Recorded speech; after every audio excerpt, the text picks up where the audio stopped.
6 maktabning 9-sinf o'quvchisi bo'laman va men 9-sinf o'quvchisi bo'lganim sababli ham juda ham ko'plab badiiy asarlar o'qib turaman.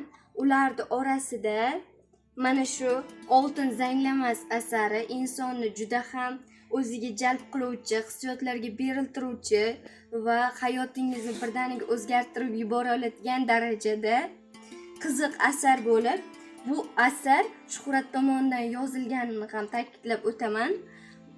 Asarning yozilish tarixi bu 63-yildan 65-yilga qadar yozilgan, 67-yilda chop etilgan bo'lib, bunda turli xil obrazlar gavdalantirilgan.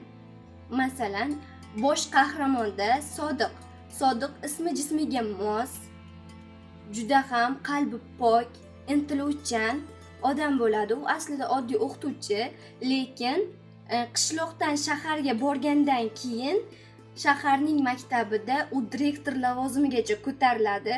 Bu yerda uni ko'ra olmaydigan insonlar ham ko'p, albatta. Shu sababdan uni nimaga qamatib yuboradi.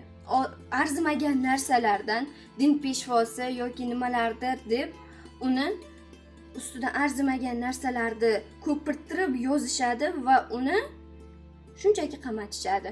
O'sha paytlar urush boshlanadi. Urush boshlangandan keyin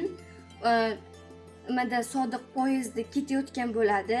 Urushda men qanaqa qilib nimaga o'tiraman, undan ko'ra urushga borganim yaxshi, qamoqxonada o'tirganimdan deb boyaki portlagan payti, poyezd portlagan payti u qochib qutulib ketadi.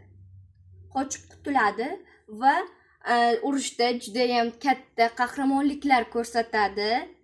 O'zini shunaqa qilib yaxshi ekanligini yana isbotlaydi.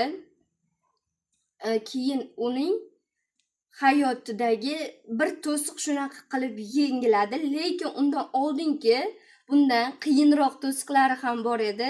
Chunki uni sevgan yori Jannat uni juda ham yaxshi ko'radi. Ularning tanishishi o'zi juda ham chiroyli bo'ladi.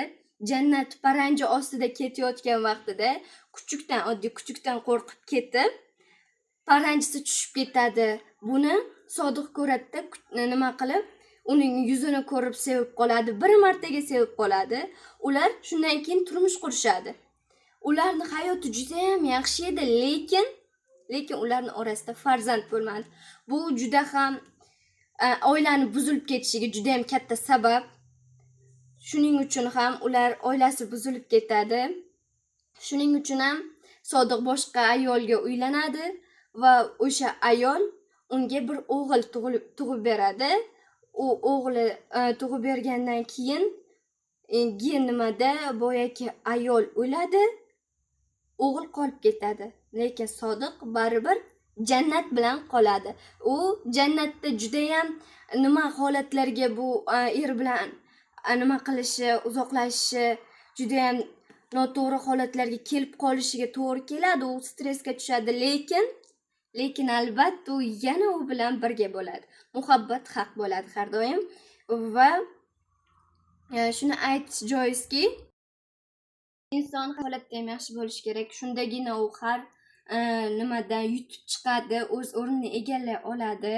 Shu bilan Sodiq obrazini yakunlab, biz ikkinchi obraz, eng yomon bo'lgan obraz Mirsalim obraziga o'tamiz. Bu obraz ig'vogar va juda ham yomon, hasadgo'y.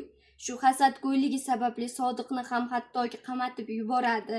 Kichik narsalardan juda ham ko'p katta narsalarni yasab, oldiga odamlar to'playdi, hattoki o'shani ko'plab natijalar bilan ustidan yozib qamatib yuboradi.